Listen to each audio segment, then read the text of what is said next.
In a small town in the countryside where everyone knows each other, something terrible happened that will shake you up. A black woman was the victim of unthinkable cruelty, but what happened next? Oh, that will leave you speechless. Stay tuned and come with me on this journey of overcoming and transformation. The dark dirt road, bordering an abandoned cornfield, was the perfect setting for Miss Benedict to find peace. Her steps were a steady rhythm, while her mind wandered through the day's events.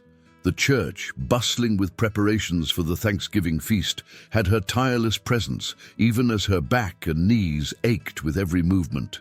She stayed late, scrubbing benches and folding rags, her calloused hands finding peace in these small acts of service. In her other hand, a brown paper bag of food for Mr. Zeck, an elderly neighbor who had been ill for weeks. Miss Benedict believed in doing what she could for others, no matter how little. As she walked, the whisper of dry cornstalks filled the silence. The cornfield, abandoned for years, was eerie at night, but it was the quickest route home.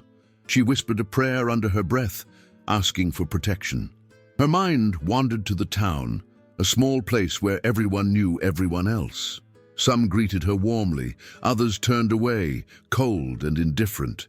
Being one of the few black people in the area had never been easy. Prejudice was an old weed that thrived in the soil of that town.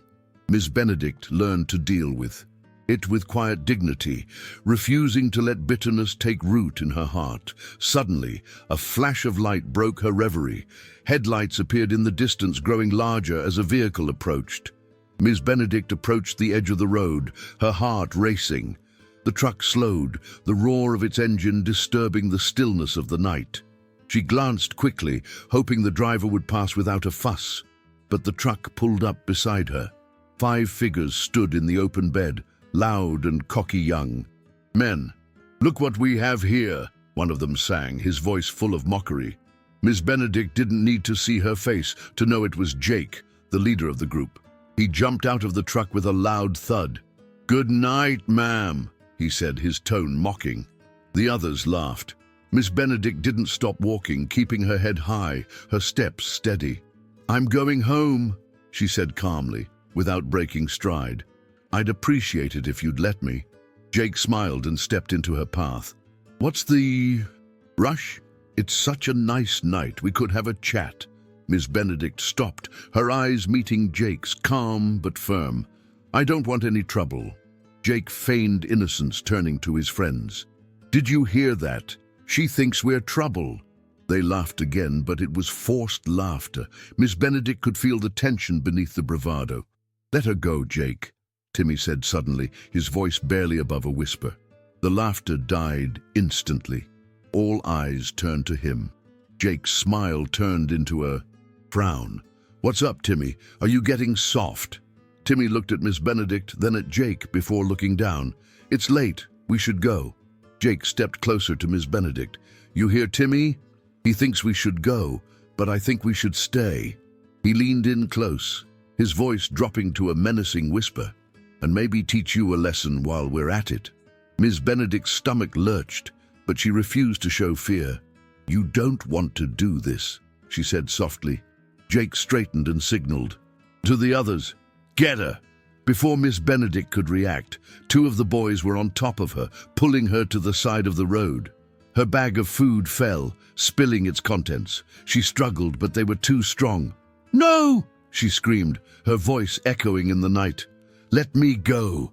Jake laughed, a cold laugh. "You'll regret talking back, old woman." The last thing Miss Benedict saw before she was dragged into the shadows of the cornfield was Timmy's pale, pained face, frozen in hesitation. The air grew colder as they dragged Miss Benedict into the cornfield. Her heels scraped on the uneven ground, and the dry cornstalks rustled ominously. Miss Benedict struggled against the boy's grip, her breath coming in short, shallow gasps. Her scarf slipped from her shoulders, falling behind her. Jake led the group deeper into the cornfield, his flashlight cutting a narrow path through the darkness.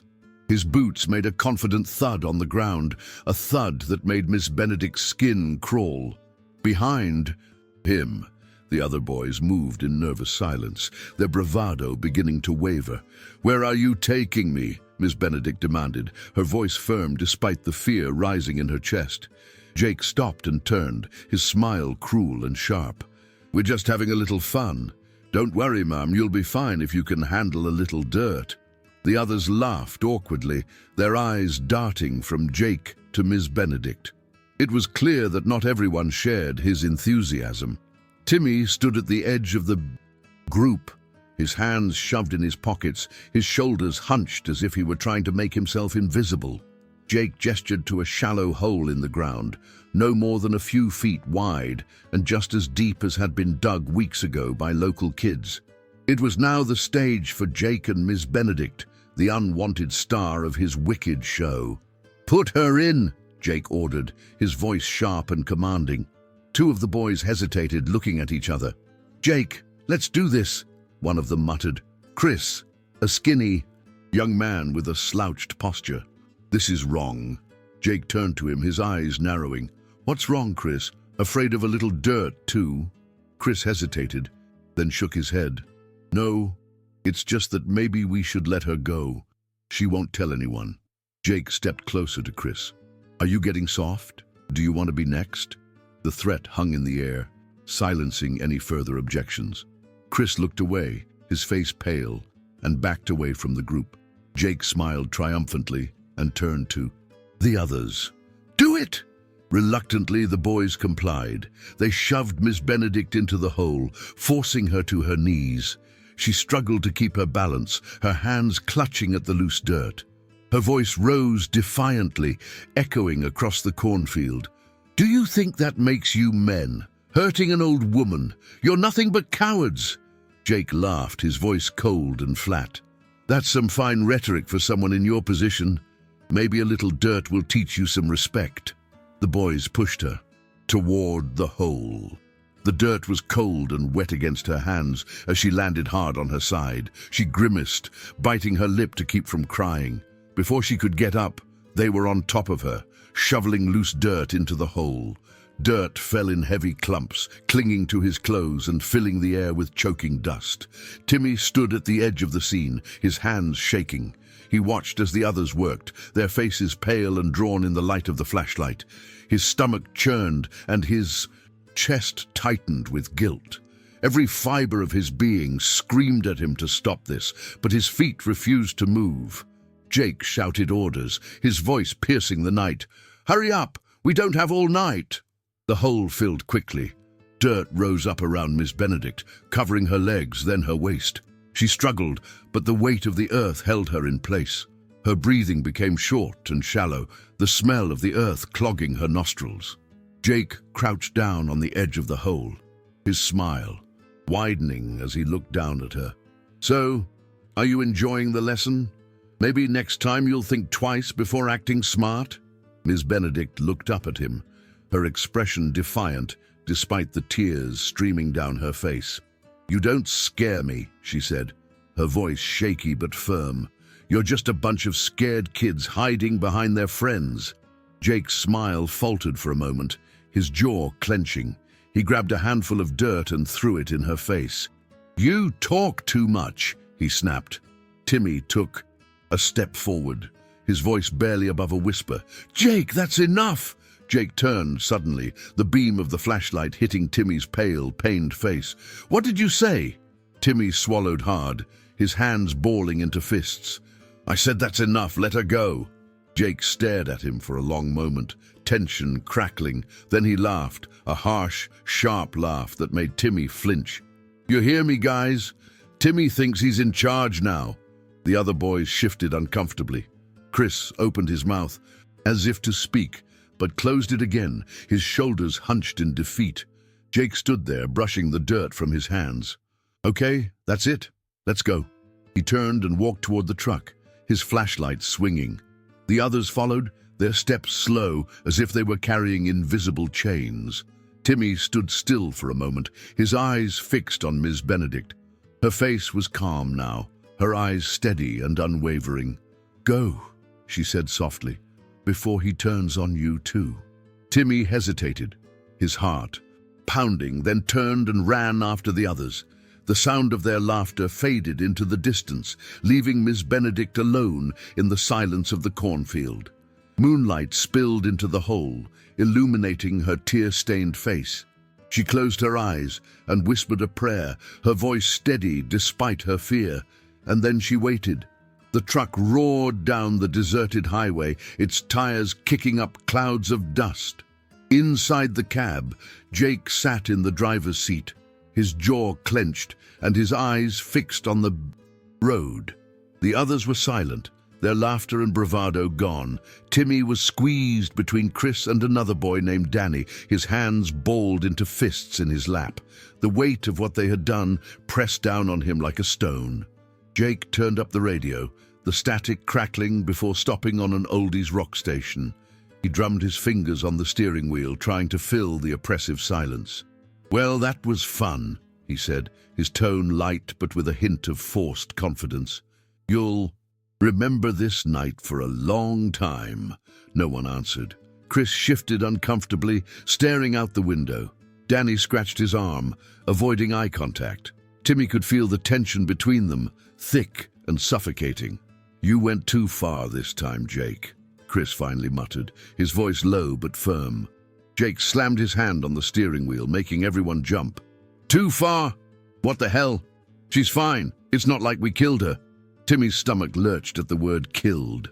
His mind replayed the image of Miss Benedict buried up to her neck in the cold, dark earth, her eyes wide with fear and defiance.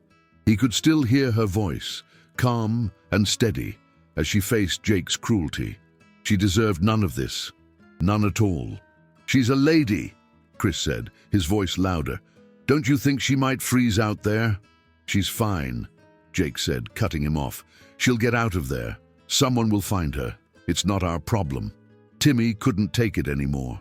The guilt that had been building inside him exploded. "What if no one finds her?" he said, his voice shaking. "What if she doesn't make it out of there?" Jake's eyes flickered to the rearview mirror, meeting Timmy's reflection. His jaw clenched, and for a moment he was silent. Then he smiled, though the smile didn't reach his eyes. "If you're so worried, why don't you go back and dig her up?" Timmy's throat closed up. He wanted to scream, to demand that they go back and undo the damage, but fear paralyzed him.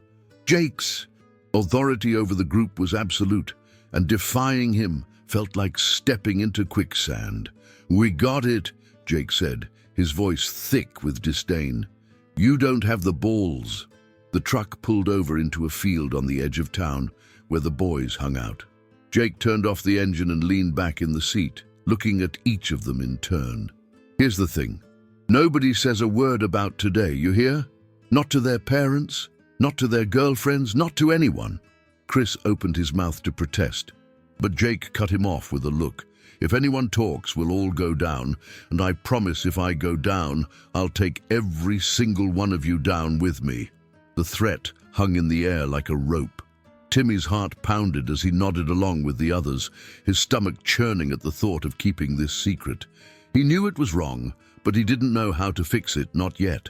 Jake lit a cigarette and blew out a puff of smoke. "Well, now go home and pretend like nothing happened." The boys got out. Of the truck, one by one, their movements slow and hesitant. Timmy stayed the longest, his mind racing. He wanted to say something, to convince the others that they couldn't leave Miss Benedict there, but his voice caught in his throat. Jake looked at him, his eyes narrowing. "Got anything to say, Timmy?" Timmy shook his head quickly and slid out of the truck.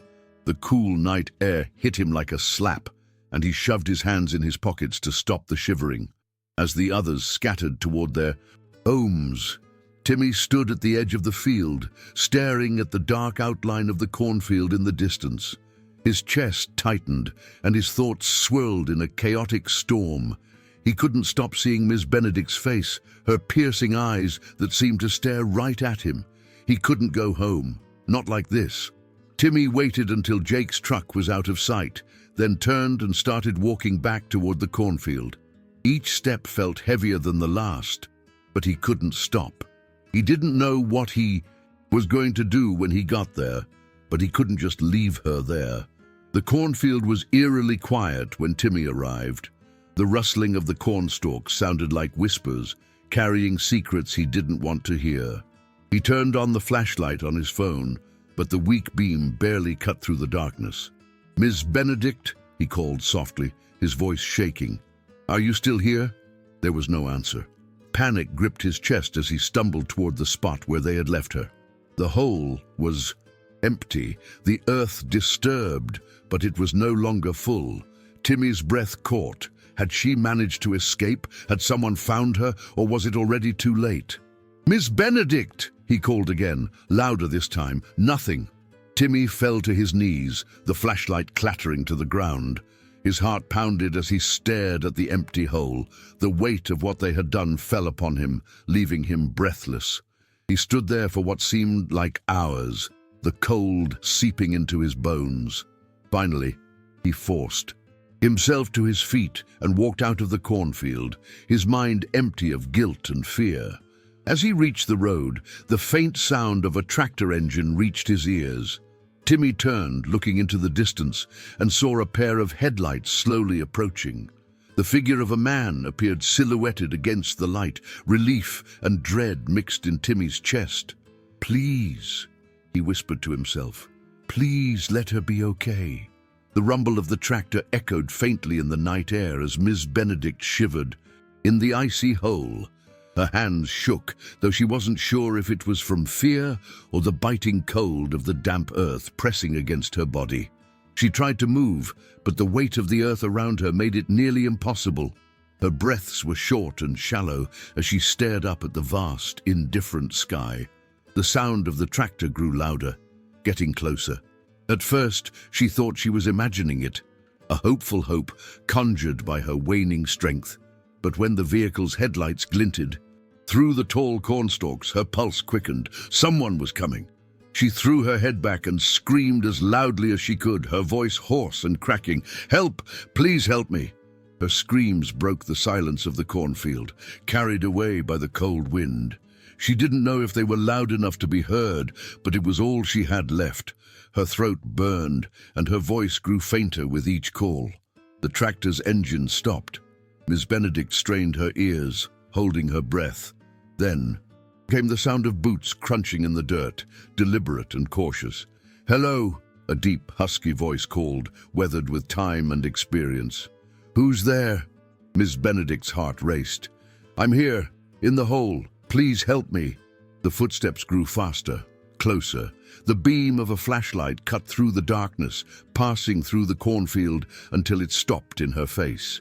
The man sucked in his breath, and she could see his silhouette pause for a moment, as if trying to make sense of what he was seeing. "My God," he muttered, hurrying to the edge of the hole. He bent down, shining the light directly at her. "What the hell happened here? Who did this to you?" Miss Benedict blinked against the bright light, her voice barely above a whisper. "A group of teenage boys. They dragged me here and buried me." The man placed the flashlight on the ground, the beam pointing upward to illuminate the scene. He was older, with a broad frame and a face lined with years of hard labor in the sun. His hands were calloused as he began to dig into the earth around her with surprising gentleness. "Don't worry," he said, his voice steady and reassuring. "I'll get you out of here." Miss Benedict let her head fall back against the dirt wall, exhaustion taking hold of her. "Thank you," she murmured, her strength ebbing away. The man worked quickly, using his hands to brush the dirt from her shoulders and arms. Once she was free enough to move, he helped her out of the hole. She staggered to her feet, her legs shaking with the effort, and he caught her, holding her steady. "Are you okay?" he asked, concern written all over his face. Miss Benedict nodded weakly. "I think so. Just shaking." He guided her to the tractor, helping her onto the seat, before handing her a bottle of water from the toolbox. She drank greedily, the cool liquid soothing her dry throat. "I'm Hollis," the man said, climbing onto the tractor beside her. "I have a little farm just up the road. Let me take you there so you can get cleaned up and rest. We'll figure out what to do later." Miss Benedict hesitated, looking back at the hole. "I don't want any trouble," she said quietly. "Those boys, their families won't like me going public with this." Hollis frowned, her hands tightening on the steering wheel. "What they did to you is a crime," he said firmly. "They deserve to face the consequences." "I know," Miss Benedict said, her voice thick with weariness. "But I've lived in this town long enough to know how things work. Justice isn't always fair." Hollis looked at her for a long moment, then nodded sadly. "Okay," he said. "We'll take you home first. You decide what to do after you've rested a bit." The tractor roared to life, the engine breaking the silence once more. Hollis drove carefully through the cornfields onto the dirt road, the headlights cutting through the darkness. Miss Benedict sat beside him, her hands gripping her water bottle as her thoughts raced. Who were those boys? She recognized some of the faces, but not all, and one of them, Timmy, she thought his name was, had looked so pained. His hesitation had been clear, his guilt palpable. Maybe there was hope for him yet, she thought. Maybe he wasn't lost to the hatred that consumed the others. When they arrived at Hollis's farm, a modest property with a large barn and a cozy house, Miss Benedict felt a glimmer of relief. The warm glow of the porch light was a beacon in the chilly night. Hollis helped her off the tractor and led her inside, where he got her a blanket and a cup of tea. "You can stay here today if you want," he offered, placing the tea on the table, "or I'll take you home when you're ready."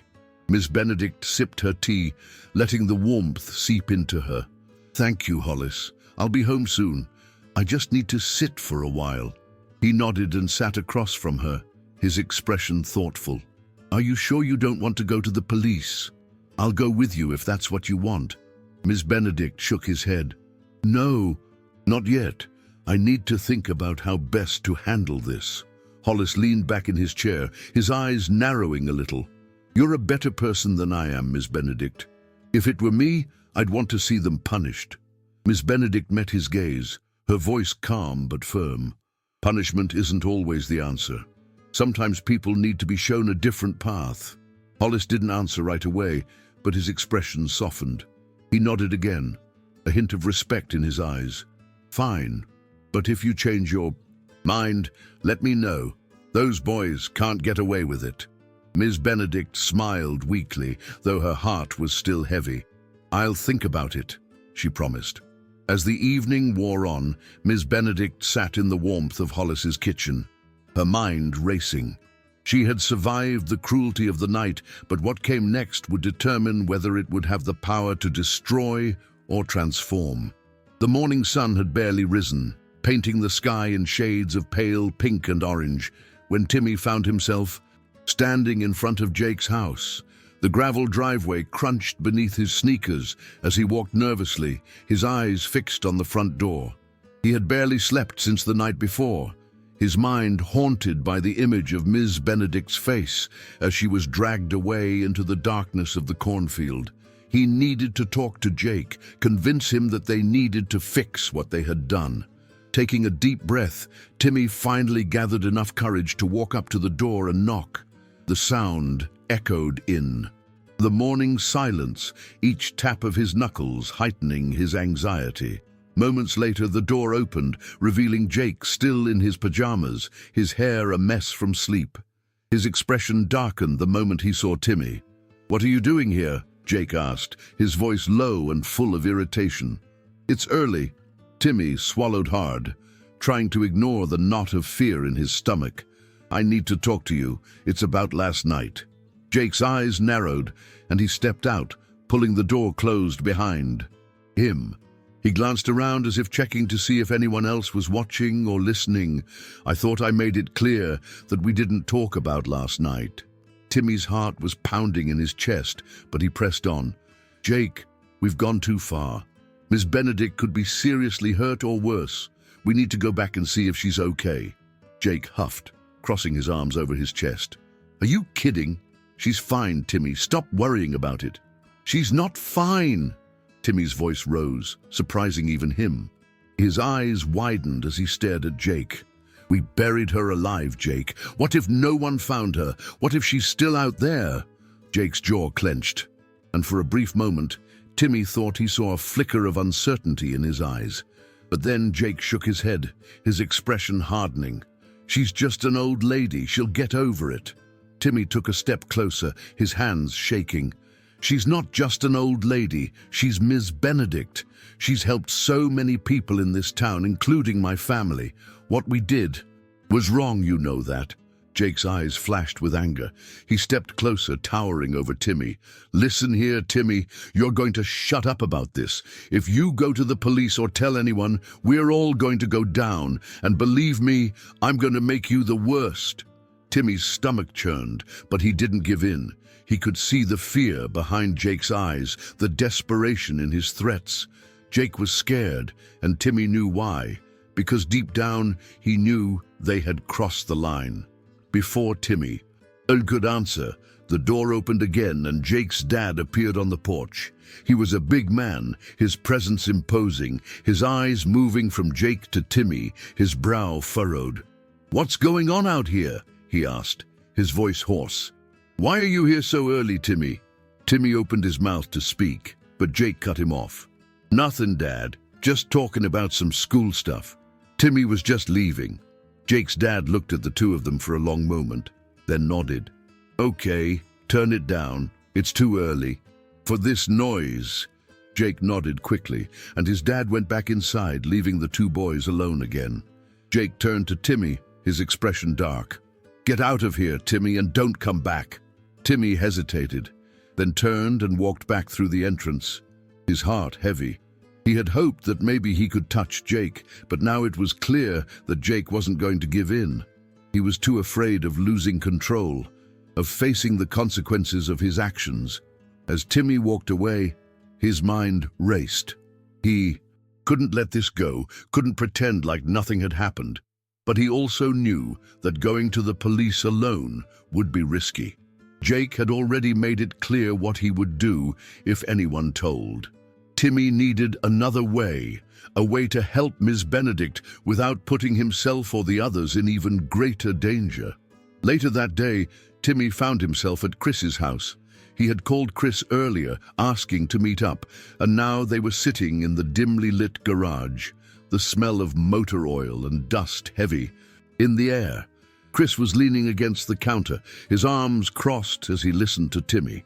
"I went to talk to Jake this morning," Timmy said, his voice low.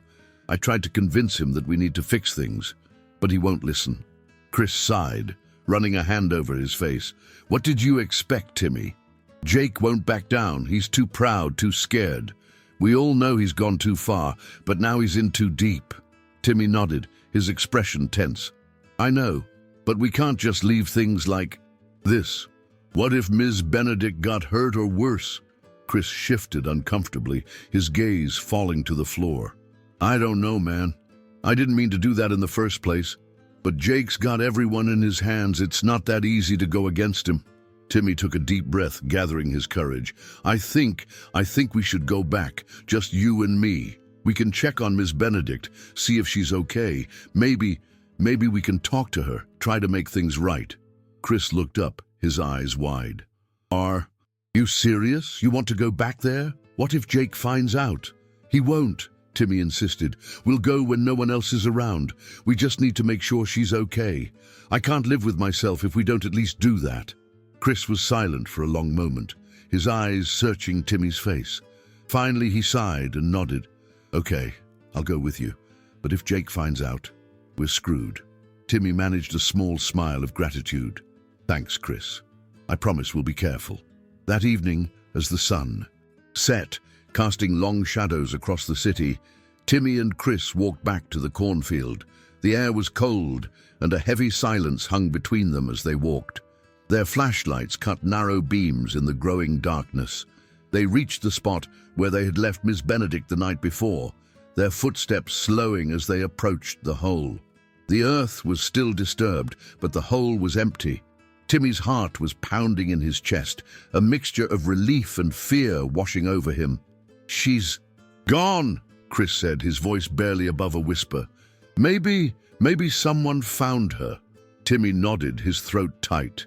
"I hope so." He looked around, the beam of his flashlight sweeping across the cornfield.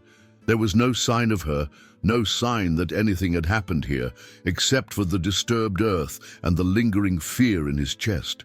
"Come on," Chris said, pushing Timmy's arm away. "We have to get out of here before anyone sees us." Timmy hesitated, then turned and followed Chris out of the cornfield. As they walked, his mind raced. Miss Benedict was gone, which meant either she had managed to escape or someone had found her.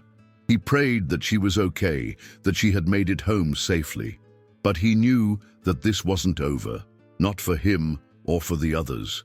They couldn't just run away from what they had done, and even though Jake refused to admit it, Timmy knew that deep down he was just as scared as the rest of them. Timmy made a silent promise to himself as they left the cornfield. Behind, he would find a way to make things right, no matter what the cost. The next morning was crisp, the crisp autumn air bringing a sense of renewal. Miss Benedict sat at the small kitchen table, her hands gripping a steaming cup of tea as she stared out the window. Her body still ached from the night's ordeal, but her spirit remained unshaken. She had thought long and hard about what had happened and knew what she needed to do next. She wasn't seeking revenge. She wanted understanding, change. She wanted those boys to see the impact of their actions and find a better path forward. She knew where one of those boys lived. The Thompson family was well known in town, and it was no secret that Jake had a younger friend named Timmy. She had seen Timmy with Jake's group before, and the night before she had seen the fear and hesitation in his eyes. He didn't want to hurt her. Maybe there was hope for him yet. After dressing in a modest blouse and cardigan, Miss Benedict left the house and began her walk through town to the Wilkins residence, Timmy's home. The streets were quiet at this hour. The city was just beginning to stir. Miss Benedict felt the eyes of some of her neighbors as she passed, but she kept her head up, her steps deliberate and measured. When she reached Timmy's house, she stopped at the edge of the driveway. It was a modest two-story house with a small porch and a garden that needed tending. She could see a curtain moving in one of the front windows, and she took a deep breath before climbing up to the door and knocking. The sound of footsteps approached, and the door opened to reveal a woman in her 40s, her face lined with weariness, her hair pulled back in a loose ponytail. She looked at Miss Benedict with a mixture of curiosity and confusion. "Can I help you?" she asked. Miss Benedict smiled kindly. "Good morning. My name is Benedict Walker. I'm here to speak with your son, Timmy." The woman's brow furrowed. "Timmy? What is this about?" Ms. Benedict hesitated for a moment before answering. "It's about something that happened last night. It's important." The woman, who Miss Benedict assumed was Timmy's mother, looked at her more closely, her eyes widening slightly, as if recognizing something unspoken. She stepped back and gestured for Miss Benedict to come in. "Timmy is in the living room." Miss Benedict walked in, the air in the house warm compared to the cool morning outside. Timmy's mother led her down the narrow hallway and into the living room, where Timmy was sitting on the couch, staring at the TV without really watching it. When he saw Miss Benedict, his face went pale, and his eyes widened in shock. "Miss Benedict," he whispered, his voice shaking. Miss Benedict nodded, giving him a small smile. "Hello, Timmy." Timmy's mother looked between the two of them, her expression now one of concern. "Timmy, what is this about?" Timmy swallowed, unable to meet his mother's gaze. Miss Benedict stepped forward, her eyes never leaving Timmy's face. "I came here to talk to Timmy about last night, and I think your mother deserves to hear the truth." Timmy's mother frowned, her gaze shifting to her son. "Timmy, what is she talking about?" Timmy's shoulders slumped and he let out a shaky breath. "Mom, there's something I need to tell you." His mother's eyes narrowed, and she moved to sit next to him on the couch. "Tell me what it is." Timmy looked at Miss Benedict, and she nodded encouragingly. He took a deep breath, then turned to his mother, his voice barely above a whisper. "Last night, me and some other guys did something really bad to Miss Benedict." His mother's face went white, her eyes widening in disbelief. "What do you mean, Timmy? What did you do?" Timmy hesitated. and Miss Benedict spoke up. "They dragged me into an old cornfield," she said softly, her eyes on Timmy's mother. "They buried me up to my neck and left me there." Silence fell over the room, the weight of Miss Benedict's words settling like a heavy stone.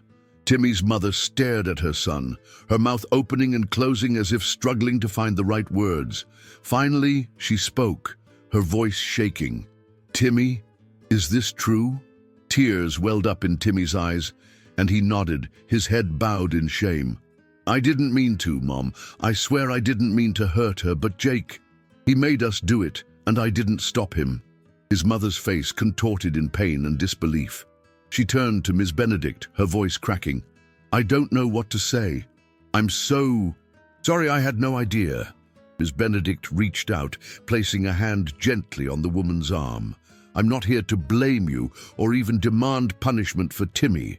I came here because I want Timmy to understand what he did, to understand that there are consequences, but also that there is a chance to do better."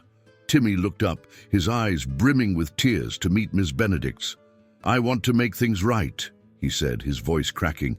"I don't know how, but I do." Miss Benedict smiled gently. "That's why I'm here. I want you and the others to come to the church. I want you to help fix what's broken, to fix the damage you've done. I'm not asking for anything more than that." Timmy's mother looked at Miss Benedict, her eyes full of gratitude and sadness. "You're giving him a chance to redeem himself." Miss Benedict nodded. "Everyone deserves a chance to change, and I think Timmy wants to change." Timmy wiped his eyes, nodding vigorously. "I do! I really do!" Miss Benedict turned to Timmy's mother. "I need Timmy to gather the others, the ones who were there. I want them all to come to church this weekend. We have work to do, and I believe they can help." Timmy's mother placed her hand over Miss Benedict's, her voice shaking. "Thank you for giving him a chance, for giving all of them a chance." Miss Benedict smiled. "I believe in second chances, and I believe that what we do next matters more than what we did before." The sun was bright and warm that Saturday morning as Ms. Benedict stood in front of the church, her eyes scanning the street for any sign of the boys. She had spent the last few days preparing, knowing that this meeting could go either way. She hoped that her message had gotten through, that the boys would be willing to face what they had done and take a step toward change. She heard footsteps approaching and turned to see Timmy, Chris, and two of the other boys walking down the path. They looked nervous, their eyes downcast, but they had come. Timmy gave her a small, hesitant smile, and she smiled back, her heart swelling with cautious hope. Behind them, Jake appeared, his expression grim, his shoulders squared as if he were going into battle. Miss Benedict watched him carefully, noting the tension in his jaw, the challenge in his eyes. She could tell he was here because he had no choice, because his friends had come, and he couldn't let them face this without him. Miss Benedict took a deep breath and stepped forward to meet them. "Thank you for coming," she said, her voice gentle but firm. "We have work to do." Jake scoffed, rolling his eyes. "Do you really think this is going to change anything?" Miss Benedict met his gaze, her expression firm. "I think it's a start," she said simply, "and what happens after that is up to you." Jake hesitated, his eyes darting to his friends. They looked at him, their expressions a mix of fear and hope. He sighed, shoving his hands in his pockets. "Okay, let's get this over with." Ms. Benedict smiled. "Then let's get started." She led them to the back of the church, where a wooden pew had been broken during the scuffle the night they'd dragged her away. It was hard work lifting and repairing the splintered wood, using tools to put the pieces back together. But the boys worked in silence, their focus on the task at hand. As they worked, Miss Benedict talked to them about the church, about the community it served, about the people who depended on it. She shared stories of kindness, of resilience, of the power of forgiveness. She spoke not to shame them, but to show them what they could be if they chose a different path. After lunch, Miss Benedict gathered the boys together. She looked at each of them, her eyes full of pride. "Today, we're not just going to work at the church," she said. I want us to take that kindness out into the community. There are people in this city who could use our help, people who need to see that we can be better, that we can choose kindness." Timmy's heart filled with determination. He nodded eagerly, looking at his friends. They all exchanged glances, a silent agreement passing between them. They were ready to do more, to show that they were truly changing. Miss Benedict led them down the street, and they stopped at Miss Joanna's house, a small, cozy house with a falling-down porch. Miss Joanna, a black woman who had lived in the neighborhood for decades, had struggled to maintain her property as she aged. Miss Benedict knocked on her door, and when Miss Joanna answered, her eyes widened in surprise at the sight of the group. "Good morning, Miss Joanna," Miss Benedict said warmly. "We're here to help with your porch. It needs a little fixing, don't you think?" Miss Joanna blinked, her gaze darting from Miss Benedict to the group of boys standing behind her. Her eyes narrowed slightly, recognizing some of their faces. "Are you here to help?" she asked, her voice cautious. Timmy stepped forward, his voice sincere. "Yes, ma'am. We'd like to help fix your porch if you'll allow us." Miss Joanna studied them for a long moment, her gaze lingering on Jake, who shifted uncomfortably. Finally, she nodded, a small smile forming on her lips. "All right then, let's see what you guys can do." The boys worked hard all afternoon, under Miss Benedict's guidance and Miss Joanna's watchful eye. They replaced the broken boards, sanded the wood, and applied a fresh coat of paint. As they worked, Miss Benedict talked to Miss Joanna, her voice calm and soothing, sharing stories of the boys' efforts to change. Slowly, Miss Joanna's weariness began to fade. She watched as Jake carefully nailed a board into place, his expression focused and sincere. She saw the way Timmy and Chris worked together, their genuine laughter as they passed the paintbrush between them, and she saw the way Miss Benedict looked at them all, her eyes filled with pride. By the time the porch was finished, the sun was low in the sky, casting a golden glow over the street. Ms. Joanna stepped out onto her new porch, her eyes shining with unshed tears. "It looks wonderful," she said, her voice choked with emotion. "Thank you, boys. I didn't think I'd live to see the day someone would come help an old lady like me." Jake looked up, meeting her gaze for the first time, and felt something shift inside him, something that felt like genuine hope. He stepped forward, his voice soft. "We're just glad we could help, ma'am." Miss Joanna nodded, her smile widening. "Well, you did. A good job today. You can be proud of yourself." The boys exchanged smiles, a sense of accomplishment washing over them. Miss Benedict watched them, her heart filling as she saw the change in their eyes. They had faced their past, taken responsibility for their actions, and were now choosing to make a difference. As the boys gathered their tools and prepared to leave, Miss Joanna called out to Miss Benedict. "You did a good thing with those boys, Miss Benedict," she said, her voice full of admiration. "You showed them that they can be better." Miss Benedict smiled, her eyes shining. "They showed themselves that, Miss Joanna. I just gave them the opportunity." And with that, the boys and Miss Benedict walked back to the church, the night air filled with laughter and conversation. The weight of what had happened that terrible night had not disappeared, but it had lifted, had transformed into something new, something that had the power to heal. They all knew they still had a long way to go, but they were ready to walk that path together.